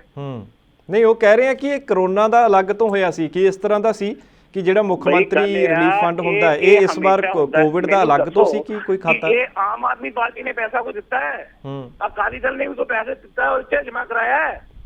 ਨਹੀਂ, ਦੇਖੋ ਵੇਰਕਾ ਸਾਹਿਬ, ਇਹ ਤਾਂ ਕੁਝ ਨਹੀਂ ਪਤਾ ਕਿ ਕਿਹਨੇ ਦਿੱਤਾ ਕਿਹਨੇ ਨਹੀਂ ਦਿੱਤਾ, ਇਹ ਤਾਂ ਹੁਣ ਸਰਕਾਰ ਦਾ ਖਾਤਾ ਹੀ ਦੱਸ ਸਕਦਾ। ਸਵਾਲ ਪੁੱਛਣ ਤੋਂ ਪਹਿਲੇ ਜੀ ਉਹਨਾਂ ਨੇ ਕੀ ਕੀਤਾ ਵੀ ਪੰਜਾਬ ਦੇ ਪੰਜਾਬ ਦੇ ਉਹ ਨੁਮਾਇੰਦੇ ਨਹੀਂ ਹੈ, ਅਕਾਲੀ ਦਲ ਵਾਲੇ ਨੁਮਾਇੰਦੇ ਨਹੀਂ ਹੈ, BJP ਵਾਲੇ ਨੁਮਾਇੰਦੇ ਨਹੀਂ ਹੈ ਜੀ ਜੀ, ਇਹਨਾਂ ਨੇ ਕਿਹੜਾ ਕੰਟਰੀਬਿਊਟ ਕੀਤਾ? ਚਲੋ ਠੀਕ ਹੈ। ਅੱਛਾ ਵੇਰਕਾ ਸਾਹਿਬ, ਜਾਂਦੇ ਜਾਂਦੇ ਇੱਕ ਸਵਾਲ ਹੋਰ ਹੈ ਕਿ ਵੀਰਪਾਲ ਕੌਰ ਇੰਸਾ ਨੇ ਜਿਸ ਤਰ੍ਹਾਂ ਨਾਲ ਬਿਆਨਬਾਜ਼ੀ ਕੀਤੀ ਸੀ, ਹੁਣ ਉਹਨਾਂ ਨੇ ਮਾਫੀ ਮੰਗੀ ਹੈ ਤੇ ਹੁਣ ਅਕਾਲੀ ਦਲ ਉਲਟਾ ਉਹਨਾਂ ਨੂੰ ਘੇਰਨ ਦੀ ਕੋਸ਼ਿਸ਼ ਕਰ ਰਿਹਾ ਤੇ ਇਲਜ਼ਾਮ ਲੱਗੇ ਨੇ ਕਿ ਇੱਕ ਬਲਾਤਕਾਰੀ ਬਾਬਾ ਰਾਮ ਰਹੀਮ ਦੀ ਤੁਲਨਾ ਜਿਹੜੀ ਉਹ ਗੁਰੂ ਸਾਹਿਬਾਨਾਂ ਦੇ ਨਾਲ ਵੀਰਪਾਲ ਕੌਰ ਵੱਲੋਂ ਕੀਤੀ ਗਈ ਆ। ਤੇ ਅਕਾਲੀ ਦਲ ਨੇ ਬਕਾਇਦਾ ਅੱਜ ਪ੍ਰੈਸ ਨੋਟ ਵੀ ਜਾਰੀ ਕੀਤਾ ਤੇ ਆਖਿਆ ਕਿ ਵਰਕਰ ਨੇ ਜਿਹੜੇ ਅਕਾਲੀ ਦਲ ਦੇ ਉਹ ਪੁਲਿਸ ਥਾਣਿਆਂ ਦੇ ਵਿੱਚ ਆਲ ਓਵਰ ਪੰਜਾਬ ਦੇ ਵਿੱਚ ਪ੍ਰੋਟੈਸਟ ਕਰਨਗੇ ਤੇ ਮੰਗ ਕਰਨਗੇ ਕਿ ਵੀਰਪਾਲ ਕੌਰ ਹਿੰਸਾ ਦੇ ਖਿਲਾਫ ਮਾਮਲੇ ਦਰਜ ਹੋਣ। ਤੁਹਾਨੂੰ ਕੀ ਲੱਗ ਰਿਹਾ ਇਸ ਪੂਰੇ ਜੋ ਮੂਵਮੈਂਟ ਲੈ ਕੇ ਹੁਣ ਅਕਾਲੀ ਦਲ ਵਾਪਸ ਆ ਰਿਹਾ? ਖਿਲਾਫ ਬੋਲਣ ਦਾ ਕਿਸੇ ਨੂੰ ਅਧਿਕਾਰ ਨਹੀਂ ਹੈ ਔਰ ਇਹ ਸਾਂਝੀ ਵਾਰਤਾ ਦਾ ਪੰਜਾਬ ਆ ਔਰ ਇਹ ਪੰਜਾਬ ਦੇ ਵਿੱਚ ਸਾਡੇ ਗੁਰੂ ਸਾਡੀ ਸਭ ਤੋਂ ਉੱਪਰ ਜਿਹੜੀ ਸ਼ਖਸੀਅਤ ਦੇ ਮਾਲਕ ਨੇ ਔਰ ਉਹਨਾਂ ਦੇ ਖਿਲਾਫ ਬੋਲਣ ਦਾ ਕਿਸੇ ਨੂੰ ਅਧਿਕਾਰ ਨਹੀਂ। ਔਰ ਅਗਰ ਕੋਈ ਆਦਮੀ ਅਜਿਹੀ ਜੁਰਤ ਕਰੇਗਾ ਪੂਰਾ ਪੰਜਾਬ ਉਹਦੇ ਖਿਲਾਫ ਲੜੇਗਾ। ਜੀ ਜੀ, ਚਲੋ ਸ਼ੁਕਰੀਆ ਰਾਜਕੁਮਾਰ ਵੇਰਕਾ ਜੀ ਸਾਡੇ ਨਾਲ ਜੁੜਨ ਦਾ। ਸੋ ਰਾਜਕੁਮਾਰ ਵੇਰਕਾ ਅੰਮ੍ਰਿਤਸਰ ਤੋਂ ਕਾਂਗਰਸ ਪਾਰਟੀ ਦੇ ਵਿਧਾਇਕ ਨੇ। ਸੋ ਸਵਾਲਾਂ ਦੇ ਜਵਾਬ ਦਿੱਤੇ ਨੇ, ਜੋ ਜਵਾਬ ਵੇਰਕਾ ਸਾਹਿਬ ਨੇ ਦਿੱਤੇ ਨੇ ਉਹਨਾਂ ਤੇ ਵੀ ਚਰਚਾ ਅਸੀਂ ਕਰਾਂਗੇ। ਲੇਕਿਨ ਫਿਲਹਾਲ ਇੱਕ ਕਾਲਰ ਸਾਡੇ ਨਾਲ ਜੁੜ ਚੁੱਕੇ ਨੇ, ਫੋਨ ਲਾਈਨ ਤੇ ਨੇ ਜੀ। ਸਵਾਗਤ ਹੈ ਸਰ। ਸਤਿ ਸ੍ਰੀ ਅਕਾਲ ਜੀ, ਰਾਮ ਸ਼ਰਮਾ। ਸਤਿ ਸ੍ਰੀ ਅਕਾਲ, ਨਮਸਕਾਰ ਜੀ ਰਾਮ ਸ਼ਰਮਾ ਜੀ। ਆਪਣੇ ਵੇਰਕਾ ਸਾਹਿਬ ਹਜੇ ਤੁਹਾਡੇ ਨਾਲ ਜੇ ਲਾਈਨ ਤੇ ਨਹੀਂ ਤਾਂ ਵੈਸੇ ਪ੍ਰੋਗਰਾਮ ਜ਼ਰੂਰ ਸੁਣਦੇ ਹੋਣੇ ਆ। ਮੈਂ ਇੱਕ ਗੱਲ ਪੁੱਛੂੰਗਾ, ਬੜੀ ਅੱਛੀ ਇਹਨਾਂ ਦੀ ਸ਼ਖਸੀਅਤ ਹੈ, ਬੜੇ ਅੱਛੇ ਆਦਮੀ ਹੈ, ਮਿਹਨਤੀ ਹੈ, ਸਭ ਕੁਝ ਕਰਦੇ ਆ ਜੀ। ਪਰ ਗੱਲ ਕਿ ਜਿਹੜੇ ਇਹ ਗੁਣ ਗਾਉਂਦੇ ਆ ਨਾ, ਜਾਂ ਇੱਕੋ ਗੱਲ ਦਾ ਜਵਾਬ ਜਿਸ ਦਿਨ ਮੀਡੀਆ ਤੇ ਹੁਣ ਇਹ ਦੇਣ ਕਿ ਜੋ ਵਾਅਦੇ ਇਹਨਾਂ ਦੀ ਸਰਕਾਰ ਨੇ ਬਣਨ ਵੇਲੇ ਲੋਕਾਂ ਨਾਲ ਕੀਤੇ ਸੀ, ਚਾਹੇ ਉਹ ਯੰਗ ਸੀ, ਚਾਹੇ ਉਹ ਬਜ਼ੁਰਗ ਸੀ, ਚਾਹੇ ਉਹ ਕੁਛ ਸੀਗਾ, ਚਾਹੇ ਉਹ ਪੈਨਸ਼ਨ ਮੁੱਦਾ ਸੀ, ਚਾਹੇ ਉਹ ਬਜ਼ੁਰਗਾਂ ਦਾ ਮੁੱਦਾ ਸੀ, ਚਾਹੇ ਉਹ ਇਲਾਜ ਦਾ ਮੁੱਦਾ ਸੀ, ਜਾਂ ਕਰੋਨਾ ਦੇ ਵਿੱਚ ਹੁਣ ਰਾਸ਼ਨ ਦਾ ਮੁੱਦਾ ਜਾਂ ਹੋਰ ਕੁਝ ਮੁੱਦਾ ਹੈਗਾ, ਉਹਦੇ ਵਿੱਚ ਇਹਨਾਂ ਦੀ ਸਰਕਾਰ ਕਿੰਨੇ ਪਰਸੈਂਟ ਹੈ ਜਿਹੜੀ ਉਹ ਪੂਰਾ ਉਤਰੀ ਹੈ ਔਰ 1.5 ਸਾਲ ਬਾਕੀ ਰਹਿ ਗਿਆ। ਔਰ ਉਸ 1.5 ਸਾਲ ਬੀਤ ਜਾਣ ਤੋਂ ਬਾਅਦ ਦੇ ਵਿੱਚ ਪਬਲਿਕ ਦੇ ਵਿੱਚ ਜਾ ਕੇ ਕਿਹੜੇ ਤਰ੍ਹਾਂ ਦੇ ਹੋਰ ਝੂਠ ਬੋਲਣਗੇ ਅਗਲੇ 5 ਸਾਲਾਂ ਵਾਸਤੇ, ਸੱਤਾ ਹਟਾਉਣ ਵਾਸਤੇ। ਜੇ ਸੁਣਦੇ ਤਾਂ ਦੁਬਾਰਾ ਲਾਈਨ ਤੇ ਆ ਸਕਦੇ ਆ। Thank you very much. ਬਹੁਤ ਬਹੁਤ ਧੰਨਵਾਦ ਜੀ, ਸ਼ੁਕਰੀਆ ਰਾਮ ਸ਼ਰਮਾ ਜੀ ਸਾਡੇ ਨਾਲ ਜੁੜਨ ਦੇ ਲਈ। ਸੋ ਨਾਲ ਦੀ ਨਾਲ ਇੱਕ ਹੋਰ ਕਾਲਰ ਸਾਡੇ ਨਾਲ ਫੋਨ ਲਾਈਨ ਤੇ ਨੇ ਜੀ। ਸਵਾਗਤ ਹੈ ਸਰ। ਸਵਾਗਤ ਹੈ ਸਰ, ਸੁਣ ਪਾ ਰਹੇ ਹੋ ਮੈਨੂੰ? ਹੈਲੋ, ਲੱਗਦਾ ਕਾਲ ਕੱਟ ਹੋ ਗਈ ਹੈ। ਸੋ ਰਾਮ ਸ਼ਰਮਾ ਜੀ ਨੇ ਸਾਨੂੰ ਕਾਲ ਕੀਤੀ ਸੀ ਤੇ ਸਵਾਲ ਉਹ ਵੀ ਕਾਂਗਰਸ ਸਰਕਾਰ ਤੋਂ ਪੁੱਛ ਰਹੇ ਨੇ। ਤੇ ਖੈਰ ਜਿਸ ਤਰੀਕੇ ਦੇ ਨਾਲ ਹੁਣ ਵੇਰਕਾ ਸਾਹਿਬ ਨੇ ਜਿਹੜੇ ਜਵਾਬ ਦਿੱਤੇ ਨੇ ਉਹਨਾਂ ਤੋਂ ਅਸੀਂ ਜਿਹੜੇ ਕੋਈ ਸੰਤੁਸ਼ਟ ਅਸੀਂ ਨਹੀਂ ਹੋਏ, ਕਿਉਂਕਿ ਜਿਸ ਤਰੀਕੇ ਦੇ ਨਾਲ ਵੇਰਕਾ ਸਾਹਿਬ ਨੇ ਦੁਬਾਰਾ ਤੋਂ ਜਿਹੜੀ ਗੱਲ ਆ ਉਹ ਘੁਮਾ ਕੇ ਗੱਲ ਕੋਵਿਡ ਰਾਹਤ ਫੰਡ ਮੁੱਖ ਮੰਤਰੀ ਪੰਜਾਬ ਦੀ ਗੱਲ ਹੋ ਰਹੀ ਸੀ ਤੇ ਵੇਰਕਾ ਸਾਹਿਬ ਉਹ ਪ੍ਰਧਾਨ ਮੰਤਰੀ ਵਾਲੇ ਫੰਡ ਤੇ ਗੱਲ ਲੈ ਜਾਂਦੇ ਸੀ। ਖੈਰ ਉਹਨਾਂ ਨੇ ਜਵਾਬ ਪੂਰੇ ਚੰਗੇ ਤਰੀਕੇ ਨਾਲ ਨਹੀਂ ਦਿੱਤਾ। ਸੋ ਇੱਕ ਕਾਲਰ ਸਾਡੇ ਨਾਲ ਹੋਰ ਜੁੜੇ ਨੇ ਜੀ। ਸਵਾਗਤ ਹੈ ਸਰ। ਸਤਿ ਸ਼੍ਰੀ ਅਕਾਲ ਜੀ, ਪਿਆਰਾ ਸਿੰਘ। ਸਤਿ ਸ਼੍ਰੀ ਅਕਾਲ ਪਿਆਰਾ ਸਿੰਘ ਜੀ, ਠੀਕ ਠਾਕ ਹੋ ਜੀ? ਹਾਂ ਕਿਰਪਾ ਦਾ। ਇੱਕ ਤਾਂ ਮੈਂ ਰਾਓ ਸਾਹਿਬ ਤੇ ਤੁਹਾਡੇ ਥਰੂ ਨਾ ਅਵਤਾਰ ਸਿੰਘ ਸ਼ੇਰਗਿੱਲ ਵੈਸੇ ਪਹਿਲਾਂ ਬੋਲ ਕੇ ਚਲ ਗਏ ਆ, ਉਹ ਸਾਡੇ ਸ਼ਹਿਰ ਤੋਂ ਆ। ਮੜ ਜਾ ਉਹਨਾਂ ਦਾ ਨੰਬਰ ਜੋ ਸੁਣਦੇ ਹੁਣ ਤਾਂ ਸ਼ਾਮ ਨੂੰ ਮੈਨੂੰ ਲਿਖਾ ਦੇਣ, ਇਸ ਵੇਲੇ ਢਿੱਲੋਂ ਸਾਹਿਬ ਪ੍ਰੋਗਰਾਮ ਕਰਨਗੇ। ਬਿਲਕੁਲ ਸੁਣਦੇ ਨੇ ਜੀ ਅਵਤਾਰ ਸਿੰਘ ਸ਼ੇਰਗਿੱਲ ਜੀ, ਬਿਲਕੁਲ ਸੁਣਦੇ ਨੇ।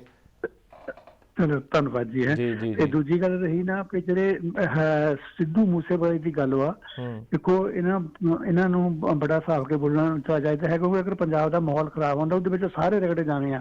ਉਹਦੇ ਛੋੜਾ ਬੜਾ ਵੀ ਨਹੀਂ ਦੇਖਿਆ ਜਾਂਦਾ ਹੈਗਾ ਤੇ ਨਾ ਕੋਈ ਹਿੰਦੂ ਮੁਸਲਮਾਨ ਦੇਖਿਆ ਜਾਂਦਾ। ਜਿੱਦਾਂ ਪਿੱਛੇ ਹਾਲਾਤ ਖਰਾਬ ਉਹਦੇ ਵਿੱਚ ਹਿੰਦੂ ਵੀਰ ਵੀ ਬਹੁਤ ਮਰੇ ਨੇ, ਮੁਸਲਮਾਨ ਵੀ ਮਰੇ ਨੇ, ਇਕੱਲੇ ਇੱਕ ਮੁੰਡੇ ਨਹੀਂ ਮਰੇ ਹੈਗੇ। ਹਾਲਾਤ ਖਰਾਬ ਹੋਣੇ ਸਾਰੇ ਬਰਾਬਰ ਹੋਣੇ ਆ। ਬਾਕੀ ਦੀ ਗੱਲ ਹੈ ਵੀ ਇਹਨਾਂ ਜਿਹੜੇ ਪੱਤਰਕਾਰਾਂ ਦਾ ਮੈਂ ਜਾਂ ਵਕੀਲਾਂ ਦਾ ਧੰਨਵਾਦ ਕਰਦਾ ਜਿਹੜੇ ਕਿ ਇਹਨਾਂ ਦੇ ਵਿਰੁੱਧ ਆਵਾਜ਼ ਉਠਾ ਰਹੇ ਆ। ਉਹਨਾਂ ਦਾ ਪੰਜਾਬ ਦੇ ਵਿੱਚ ਮਾਹੌਲ ਨੂੰ ਠੀਕ ਕਰਨ ਵਿੱਚ ਬਹੁਤ ਵੱਡਾ ਯੋਗਦਾਨ ਹੈ। ਮੈਂ ਤਾਂ ਚਾਹੂੰਗਾ ਕਿ ਇਹਨਾਂ ਨੂੰ ਵਕੀਲਾਂ ਨੂੰ ਨਾ ਆਪਣੀ ਇੱਕ ਸੰਸਥਾ ਬਣਾ ਲੈਣੀ ਚਾਹੀਦੀ ਆ। ਤਾਂ ਜੇ ਕੋਈ ਜਿੱਥੇ ਕਿਤੇ ਵੀ ਗਲਤ ਕੰਮ ਹੁੰਦਾ ਉਹਨੂੰ ਕੋਰਟਾਂ ਵਿੱਚ ਖਿੱਚੋ। ਵਕੀਲਾਂ ਵਾਸਤੇ ਕੇਸ ਲੜਨਾ ਸੌਖਾ, ਕਿਉਂਕਿ ਉਹਨਾਂ ਤਾਂ ਆਪਣੇ ਚੈਂਬਰ 'ਚ ਉੱਠ ਕੇ ਅਦਾਲਤ ਵਿੱਚ ਚੱਲ ਜਾਣਾ ਤੇ ਜਿਹੜੀ ਤਰੀਕ ਤੇ ਆਉਣਾ ਉਹਦੇ ਬਾਰੇ ਬਹੁਤ ਔਖਾ ਆ। ਅਗਰ ਇਹ ਲੋਕਾਂ ਨੇ ਘੜੀਸਣਗੇ ਨਾ ਤਾਂ ਇੱਥੇ ਪੰਜਾਬ 'ਚ ਚੱਲਦਾ ਕੋਈ ਕੱਲ੍ਹ ਨੂੰ ਕੋਈ ਸੂਰੀ ਵਰਗਾ ਨਹੀਂ ਪੈਦਾ ਹੋਊਗਾ ਤੇ ਪੰਜਾਬ ਦਾ ਮਾਹੌਲ ਨਹੀਂ ਖਰਾਬ ਹੋਊਗਾ। ਬਿਲਕੁਲ, ਬੜੀ ਅੱਛੀ ਗੱਲ ਕਰੀ ਹੈ ਜੀ। ਜੀ ਹੋਰ ਕੁਝ ਕਹਿਣਾ ਚਾਹੁੰਦੇ ਹੋ ਜੀ? ਹਾਂਜੀ, ਉਸ ਤੋਂ ਉਪਰੰਤ ਇਹ ਹੈ ਕਿ ਦੂਜੀ ਗੱਲ ਹੈ ਵੀ ਜਿਹੜੀ ਆਹ ਮੁੱਕਰ ਮਰਾਕਣ ਵਾਲੀ ਗੱਲ ਹੈ ਨਾ ਜੀ, ਇਹ ਦੇਖੋ ਹਰ ਇੱਕ ਬੰਦੇ ਦਾ ਕੰਮ ਹੈ। ਲੋਕੀ ਪਹਿਲਾਂ ਕੇਸ ਦਰਜ ਕਰਾਉਂਦੇ ਆ, ਮੁੜ ਕੇ ਜਦ ਦਵਾ ਚ ਲਾਲਚ ਆ ਕੇ ਉਹ ਮੁੱਕਰ ਵੀ ਜਾਂਦੇ ਆ। ਉਹ ਇਹ ਸਾਡੇ ਕੋਲ ਸਿਸਟਮ ਹੋਣਾ ਚਾਹੀਦਾ ਜਿਹੜਾ ਇੱਕ ਬੰਦਾ ਗਵਾਹੀ ਦੇਵੇ ਮੁੜ ਕੇ ਮੁੱਕਰੇ ਨਾ। ਉਹਦੇ ਉਪਰੰਤ ਜਿਹੜੇ ਹੁਣ ਪੰਜਾਬ ਪੁਲਿਸ ਦਾ ਜਿਹੜਾ ਜੋ ਕੰਮ ਆ, police the law and order ਸਥਾਪਿਤ ਕਰਨਾ, ਜੇ ਪੰਜਾਬ ਪੁਲਿਸ ਇਹ ਝੂਠ ਬੋਲ ਰਹੀ ਹੈ ਕਿ ਸਿੱਧੂਵਾਲ ਦੀਆਂ ਗੱਲਾਂ ਖਿਡਾਉਣਾ ਸੀਗਾ ਤੇ ਕੇਸ ਦਰਜ ਕੀਤਾ ਸੀਗਾ। ਬਿਲਕੁਲ ਦੇਖੋ ਹਾਂਜੀ, ਇਹ ਸਿਰਫ ਇਹਨਾਂ ਵਾਸਤੇ ਬਹੁਤ ਮਾੜੀ ਗੱਲ ਹੈ। ਇਹ ਗੱਲ ਦਾ ਬੜਾ ਅਸਰ ਪੈਂਦਾ। ਠੀਕ ਆ ਕਿ ਤਾਕਤ ਦੇ ਨਸ਼ੇ ਵਿੱਚ ਅੰਨੇ ਹੋਏ ਆ, ਇਹ ਸੁਣਦੇ ਕੁਝ ਨਹੀਂ। ਕੱਲ ਨੂੰ ਇਹਨਾਂ ਨੇ ਥੱਲੇ ਆਉਣਾ ਤਾਂ ਸਮੇਤ ਸੈਨੀ ਵਰਕ ਹਾਲ ਹੋ ਸਕਦਾ। ਇਹਨਾਂ ਦੀ ਜ਼ਿੰਮੇਵਾਰੀ ਇਹਨਾਂ ਨੂੰ ਚੰਗੀ ਤਰ੍ਹਾਂ ਨਿਭਾਉਣੀ ਚਾਹੀਦੀ ਹੈ ਜੀ। ਬਿਲਕੁਲ। ਤੇ ਬਾਕੀ ਰਹੀ ਗੱਲ ਹੈ ਜਿਹੜੀ ਸਿੱਧੂ ਨੇ ਚਿੱਠੀ ਲਿਖੀ ਆ CM ਨੂੰ, ਉਹ ਸਿਰਫ ਇੱਕ ਪੈਚਅਪ ਕਰਨ ਦੀ ਗੱਲ ਵਾ। ਬਾਕੀ ਇਹ ਵਿਕਾਸ ਦੇ ਕੰਮ ਪਹਿਲਾਂ ਇਹਨਾਂ ਨੂੰ ਪਤਾ ਨਹੀਂ ਸੀ ਕਿੰਨੇ ਕੁ ਹੋਏ। ਇਹਨਾਂ ਨੂੰ ਬਿਜਲੀ ਦੀ ਪਤਾ ਸੀਗਾ, ਜਿੱਦਾਂ ਇਹਨਾਂ ਨੂੰ ਬਿਜਲੀ ਮਹਿਕਮਾ ਦਿੱਤਾ ਸੀਗਾ, ਜਿੰਨੀ ਕਰਪਸ਼ਨ ਸਿਸਟਮਾਂ ਦੇ ਵਿੱਚ ਹੈਗੀ ਆ ਉਹ ਦੂਰ ਕਰ ਸਕਦੇ। ਬਹੁਤ ਵਧੀਆ ਮਹਿਕਮਾ ਸੀਗਾ। ਹਾਂਜੀ, ਕਿਸਾਨਾਂ ਦੀ ਬਹੁਤ ਮਦਦ ਕਰ ਸਕਦੇ ਸੀਗੇ ਬੰਦੇ, ਕਿਉਂਕਿ ਬੰਦੇ ਸੱਚੇ ਸੁੱਚੇ ਆ ਇਹ। ਪਰ ਉਹ ਉੱਥੋਂ ਇਹ ਮਾਰ ਖਾ ਗਏ ਆ। ਬਾਕੀ ਇੰਨੀ ਦੇਰ ਚੁੱਪ ਕਰਕੇ ਬੈਠਣ ਨਾਲ ਇਹਨਾਂ ਦਾ ਗ੍ਰਾਫ ਬਹੁਤ ਜ਼ਿਆਦਾ ਘਟ ਗਿਆ ਆ। ਅਗਰ ਇਹ ਅੱਜ ਕੱਲ੍ਹ ਵੀ ਕਿਤੇ ਕੋਈ ਯੂਨਾਈਟਿਡ ਫਰੰਟ ਬਣਾ ਲੈਂਦੇ, ਜਿੱਦਾਂ ਸੁੱਚਾ ਸਿੰਘ ਛੋਟੇਪੁਰ ਹੈ, ਕਨਵਰ ਸੰਧੂ ਆ, ਖਹਿਰਾ ਸਾਹਿਬ, ਬੈਂਸ ਬਰਦਰ, ਡਾਕਟਰ ਗਾਂਧੀ, ਤਾਂ ਹੁਣ ਕੁਝ ਪ੍ਰਾਪਤ ਕਰ ਸਕਦੇ ਆ। ਨਹੀਂ ਤਾਂ ਮੇਰੇ ਖਿਆਲ ਇਹਦਾ ਸਿਆਸੀ ਭਵਿੱਖ ਜਿਹੜਾ ਕੋਈ ਬਹੁਤਾ ਵਧੀਆ ਨਹੀਂ ਹੈਗਾ। ਬਾਕੀ ਰਹੀ ਗੱਲ ਹੈ ਵੀ ਜਿਹੜਾ ਕਿਉਂਕਿ BJP ਨੂੰ ਪੰਜਾਬ ਦੇ ਵਿੱਚ ਢੀਂਡਸਾ ਸਾਹਿਬ ਮਿਲ ਗਏ ਨਾ, ਉਹਨਾਂ ਨੂੰ ਬਦਲ ਮਿਲ ਗਿਆ, ਉਹਨਾਂ ਨੇ ਬਦਲ ਦੀ ਪਰਵਾਹ ਨਹੀਂ ਕਰਨੀ ਹੈਗੀ। ਕਿਉਂਕਿ ਜਿੰਨੇ ਢੀਂਡਸਾ ਸਾਹਿਬ ਤਕੜੇ ਹੋਣਗੇ ਉਨੀ ਕਾਂਗਰਸ ਦਾ ਫਾਇਦਾ ਆ। ਬਹੁਤਾ ਅਕਾਲੀ ਦਲ ਤੇ ਟੁੱਟਣੀਆਂ, ਤਾਈਓ ਢੀਂਡਸਾ ਸਾਹਿਬ ਜ਼ੋਰ ਲਾ ਰਹੇ ਜੀ ਪੂਰਾ। ਹਾਂਜੀ, ਕਿਉਂਕਿ BJP ਦਾ ਬਹੁਤ ਜ਼ਿਆਦਾ ਫਾਇਦਾ, ਉਹਨਾਂ ਨੂੰ ਪੰਜਾਬ ਦੇ ਵਿੱਚ ਟਿਕਾਣਾ ਮਿਲ ਗਿਆ ਕਿ ਜਿਹੜਾ ਉਹਨਾਂ ਨੂੰ ਕੋਈ ਪੁੱਛਦਾ ਨਹੀਂ ਹੈਗਾ, ਉਹਨਾਂ ਟਿਕਾਣਾ ਮਿਲ ਗਿਆ। ਜੇ ਐਤਕੀ ਉਹਨਾਂ ਨੇ ਇੱਥੇ ਥੋੜਾ ਜਿਹਾ ਕਬਜ਼ਾ ਕੀਤਾ, ਅਗਲੀ ਵਾਰ ਪੂਰਾ ਪੰਜਾਬ ਤੋਂ ਉਹਨੇ ਕਬਜ਼ਾ ਕਰ ਲੈਣਾ, ਜਿਹੜੇ ਕਿ ਪੰਜਾਬ ਦੇ ਹੱਕ ਵਿੱਚ ਨਹੀਂ ਹੈਗਾ। ਕਿਉਂਕਿ ਦੇਖੋ ਜਿੱਥੇ ਵੀ BJP ਦੀ ਸਰਕਾਰਾਂ ਉੱਥੇ ਕੋਈ ਬੰਦਾ ਸੌਖਾ ਨਹੀਂ ਹੈਗਾ। ਸੋ ਗੱਲ ਹੈ। ਬਾਕੀ ਆਪਾਂ ਇਹ ਗੱਲ ਕਹਾਂਗੇ ਜਿਹੜੇ ਦਿੱਲੀ ਚੋਣਾਂ ਦੀ ਤੁਸੀਂ ਗੱਲ ਕਰਦੇ ਨਾ, ਆਪਾਂ ਜਥੇਦਾਰ ਭਾਈ ਰਣਜੀਤ ਸਿੰਘ ਸਾਬਕਾ ਜਥੇਦਾਰ ਹੋਣ ਦੇ ਅਗਵਾਈ ਚ ਲੜਨੇ ਚਾਹੀਦੇ। ਉਹ ਬੰਦੇ ਸੱਚੇ ਸੁੱਚੇ ਆ, ਉਹ ਪੰਥ ਦਾ ਵਾਸਤਾ ਬਹੁਤ ਵਧੀਆ ਸੋਚ ਰਿਹਾ, ਬੜੀ ਕੋਸ਼ਿਸ਼ ਵੀ ਕਰ ਰਿਹਾ। ਸਾਨੂੰ ਸਾਥ ਦੇਣਾ ਚਾਹੀਦਾ ਤਾਂ ਕਿ ਪੰਜਾਬ ਦੇ ਵਿੱਚ ਕੋਈ ਸੁੱਖ ਸ਼ਾਂਤੀ ਆ ਸਕੇ, ਲੋਕੀ ਚੱਜ ਨਾਲ ਜੀ ਸਕਣ, ਭ੍ਰਿਸ਼ਟਾਚਾਰ ਖਤਮ ਹੋ ਜਾਵੇ। ਧੰਨਵਾਦ ਜੀ। ਜੀ ਬਹੁਤ ਬਹੁਤ ਸ਼ੁਕਰੀਆ ਸਰਦਾਰ ਪਿਆਰਾ ਸਿੰਘ ਜੀ, ਸਾਡੇ ਨਾਲ ਜੁੜ ਚੁੱਕੇ ਸੀ। ਸੋ ਜਿਸ ਤਰੀਕੇ ਦੇ ਨਾਲ ਅਸੀਂ ਪਹਿਲਾਂ ਰਾਜਕੁਮਾਰ ਵੇਰਕਾ ਹੋਰਾਂ ਤੋਂ ਸਵਾਲ ਕਰ ਚੁੱਕੇ ਹਾਂ ਕਿ ਕੋਵਿਡ ਰਾਹਤ ਫੰਡ ਦੇ ਵਿੱਚ ਜਿਸ ਤਰੀਕੇ ਦੀ ਹੁਣ ਵਿਰੋਧੀ ਪਾਰਟੀਆਂ ਅਕਾਲੀ ਦਲ, ਆਮ ਆਦਮੀ ਪਾਰਟੀ ਮੰਗ ਕਰ ਰਹੀਆਂ ਨੇ। ਹੁਣ ਆਮ ਆਦਮੀ ਪਾਰਟੀ ਨੇ ਮੰਗ ਕੀਤੀ ਹੈ ਕਿ ਵਾਈਟ ਪੇਪਰ ਜਾਰੀ ਕਰਕੇ ਪੂਰੀ ਜਿਹੜੀ ਡਿਟੇਲ ਆ ਉਹ ਦੱਸੀ ਜਾਵੇ। ਸੋ ਇਸ ਬਾਬਤ ਸਾਡੇ ਨਾਲ ਗੱਲਬਾਤ ਕਰਨ ਦੇ ਲਈ ਆਮ ਆਦਮੀ ਪਾਰਟੀ ਦੇ ਸੁਨਾਮ ਤੋਂ ਵਿਧਾਇਕ ਅਮਨ ਅਰੋੜਾ ਸਾਡੇ ਨਾਲ ਜੁੜ ਚੁੱਕੇ ਨੇ। ਅਰੋੜਾ ਸਾਹਿਬ, ਸਵਾਗਤ ਹੈ ਜੀ ਇੱਕ ਵਾਰ ਫਿਰ ਤੋਂ। ਮਿਹਰਬਾਨੀ ਜੀ। ਅਰੋੜਾ ਸਾਹਿਬ, ਅਸੀਂ ਵੇਰਕਾ ਸਾਹਿਬ ਦੇ ਨਾਲ ਵੀ ਜੋ ਤੁਹਾਡੀ ਮੰਗ ਸੀਗੀ, ਜੋ ਤੁਸੀਂ ਅੱਜ ਕਰ ਰਹੇ ਹੋ, ਇਸ ਬਾਬਤ ਅਸੀਂ ਸਵਾਲ ਉਹਨਾਂ ਤੋਂ ਪੁੱਛਿਆ ਸੀ, ਲੇਕਿਨ ਉਹਨਾਂ ਨੇ ਕੋਈ ਸਪਸ਼ਟ ਜਵਾਬ ਜਾਂ ਨਹੀਂ ਦਿੱਤਾ। ਤੇ ਅਸੀਂ ਗੱਲ ਕਰਦੇ ਸੀ ਕੋਵਿਡ ਮੁੱਖ ਮੰਤਰੀ ਪੰਜਾਬ ਫੰਡ ਦੀ, ਤੇ ਉਹ ਗੱਲ ਪ੍ਰਧਾਨ ਮੰਤਰੀ ਫੰਡ ਦੀ ਲੈ ਜਾਂਦੇ ਸੀ। ਤੇ ਯਾਨੀ ਕਿ ਉਹ ਜਵਾਬ ਦੇਣ ਦੇ ਮੂਡ ਵਿੱਚ ਨਹੀਂ ਲੱਗਦੇ। ਤੇ ਫਿਰ ਤੁਸੀਂ ਤਾਂ ਵਾਈਟ ਪੇਪਰ ਮੰਗ ਰਹੇ ਹੋ ਉਹਨਾਂ ਤੋਂ, ਤੇ ਜਦੋਂ ਜਵਾਬ ਨਹੀਂ ਉਹ ਸਿੱਧੇ ਰੂਪ ਦੇ ਵਿੱਚ ਦੇ ਰਹੇ, ਤੇ ਤੁਹਾਨੂੰ ਕੀ ਲੱਗਦਾ ਕਿ ਵਾਈਟ ਪੇਪਰ ਸਰਕਾਰ ਜਾਰੀ ਕਰ ਦੂਗੀ? ਨਹੀਂ, ਦੇਖੋ ਉਹ ਜਾਰੀ ਕਰਨ ਨਾ ਕਰਨ, ਜੇ ਨਹੀਂ ਕਰਦੇ ਹੈਗੇ ਤਾਂ ਮੈਂ ਸਮਝ ਲਾਂ ਕਿ ਇੱਕ ਬੇਸ਼ਰਮੀ ਦੀ ਨਵੀਂ ਹੱਦ ਹੈ ਜਿਹੜੀ ਉਹ ਸਰਕਾਰ ਨੇ ਧਾਰ ਰੱਖੀ ਹੈ। ਅਲਟੀਮੇਟਲੀ ਸਰਕਾਰ ਨੂੰ ਚਾਹੀਦਾ ਹੈ ਕਿ ਇਹ ਜਿਹੜਾ ਪੈਸਾ ਹੈ CM ਰਿਲੀਫ ਫੰਡ ਦਾ, ਇਹ ਸਰਕਾਰ ਹੈ ਜਿਹੜੀ ਆ CM ਖੁਦ ਆਪ ਉਸ ਫੰਡ ਦੇ ਮਾਲਕ ਨਹੀਂ ਹੁੰਦੇ ਹੈਗੇ, ਉਸ ਫੰਡ ਦੇ ਕਸਟੋਡੀਅਨ ਹੁੰਦੇ ਨੇ। ਜਦੋਂ ਇਹ ਕਰੋਨਾ ਦੀ ਮਹਾਮਾਰੀ ਫੈਲੀ ਤੇ ਉਸ ਸਮੇਂ ਕੈਪਟਨ ਸਾਹਿਬ ਨੇ ਅਪੀਲ ਕੀਤੀ, ਸਾਰੇ ਪੰਜਾਬੀਆਂ ਨੇ ਖੁੱਲ ਕੇ, ਚਾਹੇ ਆਪ ਔਖਾਈ ਦੇ ਵਿੱਚ, ਆਰਥਿਕ ਔਖਾਈ ਦੇ ਵਿੱਚ ਸੀਗੇ, ਹਰੇਕ ਨੇ ਆਪਦੇ ਵਿੱਤ ਤੋਂ ਵੱਧ ਕੇ ਫੰਡ ਦੇ ਵਿੱਚ ਕੋਆਪਰੇਟ ਕੀਤਾ, ਫੰਡ ਦੇ ਵਿੱਚ ਡੋਨੇਟ ਕੀਤਾ। ਪਰ ਹੁਣ ਜਦੋਂ ਇਹ ਖੁਲਾਸੇ ਹੋਣ ਕਿ 67 ਕਰੋੜ ਦੇ ਵਿੱਚੋਂ ਸਿਰਫ 2.25 ਕਰੋੜ ਰੁਪਏ ਖਰਚੇ ਗਏ ਤੇ 64 ਕਰੋੜ ਅੱਜ ਵੀ ਕਿਸੇ ਪ੍ਰਾਈਵੇਟ ਬੈਂਕ ਦੇ ਅਕਾਊਂਟ ਦੇ ਵਿੱਚ ਪਿਆ ਹੈ, ਤੇ ਹੁਣ ਸਰਕਾਰ ਕਹਿ ਰਹੀ ਹੈ ਕਿ ਸਾਨੂੰ ਉਹਦੀ ਲੋੜ, ਮੈਂ ਕਹਿੰਦਾ ਚੰਗੀ ਗੱਲ ਹੈ, ਲੋੜ ਨਾ ਪਵੇ। ਪਰ ਸਿਰਫ ਔਰ ਸਿਰਫ ਅੱਜ ਵੀ ਜੇ ਦੇਖਿਆ ਜਾਵੇ ਇਹ ਕਹਿ ਕੇ ਸਾਰ ਦੇਣਾ ਕਿ 300 ਕਰੋੜ ਰੁਪਏ ਅਸੀਂ ਆਲਰੇਡੀ ਖਰਚ ਕਰ ਚੁੱਕੇ ਹਾਂ। ਤੇ ਜੇ ਖਰਚੇ ਲੋਕਾਂ ਦਾ ਪੈਸਾ, ਲੋਕਾਂ ਦੇ ਉੱਪਰ ਖਰਚਾ ਹੈ ਜਿਹੜਾ ਕਿ ਅੱਜ ਦੀ ਘੜੀ ਖਰਚ ਹੋਇਆ ਨਜ਼ਰ ਨਹੀਂ ਆਉਂਦਾ ਹੈਗਾ, ਚਾਹੇ ਫਰੰਟਲਾਈਨ ਵਾਰੀਅਰਸ ਨੇ, ਚਾਹੇ ਹਸਪੀਟਲਸ ਨੇ, ਤੇ ਚਾਹੇ ਜਿਹੜੇ ਰੋਜ਼ ਆਪਦੀ ਛੋਟੀ-ਛੋਟੀਆਂ ਮੰਗਾਂ ਲੈ ਕੇ ਧਰਨੇ ਮੁਜ਼ਾਹਰਿਆਂ ਤੇ ਬਹਿੰਦੇ ਨੇ। ਜੇ ਖਰਚ ਕੀਤੇ ਸਹੀ ਮਾਇਨੇ ਦੇ ਵਿੱਚ ਤੇ ਇਮਾਨਦਾਰੀ ਨਾਲ ਕੀਤੇ ਤੇ ਫਿਰ ਮੈਨੂੰ ਸਮਝ ਨਹੀਂ ਆਉਂਦੀ ਕਿ ਸਰਕਾਰ ਇਹਦੇ ਬਾਰੇ ਕੰਪਲੀਟ ਟਰਾਂਸਪੇਰੈਂਸੀ ਦੇ ਨਾਲ ਇਹ ਖਾਤਾ ਲੋਕਾਂ ਦੇ ਮੂਹਰੇ ਰੱਖ ਕਿਉਂ ਨਹੀਂ ਦਿੰਦੀ ਹੈਗੀ। ਹਾਂ, ਇੰਨਾ ਜ਼ਰੂਰ ਹੈ ਕਿ ਜਿਹੜੇ ਲੋਕਾਂ ਨੇ ਸੀਐਮ ਰਿਲੀਫ ਫੰਡ ਦੇ ਵਿੱਚ ਡੋਨੇਟ ਕੀਤਾ ਸੀਗਾ ਕਿ ਕੋਈ ਮੁਲਾਜ਼ਮ ਸੀ, ਕੋਈ ਵਪਾਰੀ ਸੀ, ਕੋਈ ਬਿਜ਼ਨਸਮੈਨ ਸੀਗਾ, ਕਿਸੇ ਨੇ ਆਪਦੀਆਂ ਤਨਖਾਹਾਂ ਦੇ ਵਿੱਚੋਂ ਦਿੱਤਾ। ਅਸੀਂ ਲੋਕਾਂ ਨੇ ਆਪਦੀ ਸਵਾ ਸਾਲ ਦੀ ਜਿਹੜੀਆਂ ਤਨਖਾਹਾਂ ਨੇ ਉਹ ਇਹਦੇ ਵਿੱਚ ਡੋਨੇਟ ਕਰ ਦਿੱਤੀਆਂ, ਪਰ ਉਹ ਕੀਤੀਆਂ ਸੀਗੀਆਂ ਅਸੀਂ ਲੋਕਾਂ ਨੇ ਤਾਂ ਕਿ ਲੋੜਵੰਦਾਂ ਤੱਕ ਰਾਸ਼ਨ ਪਹੁੰਚ ਸਕੇ, PPE ਕਿੱਟਾਂ ਪਹੁੰਚ ਸਕਣ, ਮਾਸਕ ਪਹੁੰਚ ਸਕਣ। ਇਸ ਕਰਕੇ ਨਹੀਂ ਕੀਤਾ ਸੀਗਾ ਕਿ ਸੀਐਮ ਸਾਹਿਬ ਉਹਨੂੰ ਇੱਕ ਪਾਰਕ ਕਰੀ ਰੱਖਣ ਪ੍ਰਾਈਵੇਟ ਬੈਂਕ ਦੇ ਖਾਤੇ ਦੇ ਵਿੱਚ। ਸੋ ਜਦੋਂ ਇਸ ਤਰ੍ਹਾਂ ਦੇ ਹਾਲਾਤ ਬਣਨ ਤੇ ਜਿਹੜੇ ਅਸੀਂ ਡਿਮਾਂਡ ਕਰ ਰਹੇ ਹਾਂ ਉਹ ਡਿਮਾਂਡ ਬਿਲਕੁਲ ਜਾਇਜ਼ ਹੈ। ਤੇ ਮੈਂ ਸਮਝਦਾ ਕਿ ਜੇ ਸਰਕਾਰ ਇਮਾਨਦਾਰ ਹੈ ਔਰ ਸਹੀ ਮਾਇਨੇ ਦੇ ਵਿੱਚ, ਜਿਵੇਂ ਉਹਨਾਂ ਨੇ ਦਾਅਵਾ ਕੀਤਾ ਕਿ ਅਸੀਂ 300 ਕਰੋੜ ਖਰਚ ਕਰ ਦਿੱਤੇ, ਤੇ ਫਿਰ ਮੇਰੇ ਖਿਆਲ 'ਚ ਉਹਨਾਂ ਨੂੰ ਕੋਈ ਪਰਹੇਜ਼ ਹੈ ਜਿਹੜਾ ਉਹ ਵਾਈਟ ਪੇਪਰ ਇਸ਼ੂ ਕਰਨੇ 'ਚ ਨਹੀਂ ਹੋਣਾ ਚਾਹੀਦਾ ਹੈਗਾ। ਬਿਲਕੁਲ ਅਰੋੜਾ ਸਾਹਿਬ, ਤੁਸੀਂ ਵੀ ਗੱਲ ਆਖ ਰਹੇ ਹੋ, ਜਿਵੇਂ ਕਿ ਆਪਾਂ ਨੂੰ ਪਤਾ ਵੀ ਹੈ ਕਿ ਜਿਹੜਾ ਟਰਾਂਸਫਰ ਹੈ, ਜਿਹੜਾ ਸਰਕਾਰੀ ਬੈਂਕ ਤੋਂ ਨਿੱਜੀ ਬੈਂਕ ਦੇ ਵਿੱਚ ਆਖਿਰਕਾਰ ਟਰਾਂਸਫਰ ਕਰਨ ਦੀ ਕੀ ਜ਼ਰੂਰਤ ਪੈ ਗਈ ਸੀ? ਇਹ ਵੀ ਤੁਸੀਂ ਸਵਾਲ ਤਾਂ ਕਰ ਹੀ ਰਹੇ ਹੋ ਸਰਕਾਰ ਨੂੰ, ਤੁਹਾਨੂੰ ਕੀ ਲੱਗਦਾ? ਨਹੀਂ, ਪਤਾ ਨਹੀਂ ਜੀ ਹੁਣ ਸਰਕਾਰ ਦੀਆਂ ਆਪਦੇ ਕੀ ਮਨਸ਼ੇ ਹੁੰਦੇ ਨੇ, ਕੀ ਕੰਸੀਡਰੇਸ਼ਨ ਹੁੰਦੀਆਂ ਨੇ, ਕਿਹੜੀਆਂ ਚੀਜ਼ਾਂ ਦੇ ਨਾਲ ਇਹ ਲੋਕ ਡਿਸੀਜਨ ਕਰਦੇ ਨੇ। ਪਹਿਲਾਂ ਜਿੰਨਾ ਮੈਨੂੰ ਪਤਾ ਲੱਗਿਆ ਹੈ, ਪਹਿਲਾਂ ਇਹ ਸੀਗਾ ਕੋਆਪਰੇਟਿਵ। ਬਿਲਕੁਲ, ਹਾਂਜੀ, ਸਹਿਕਾਰੀ ਬੈਂਕ। ਹਾਂ,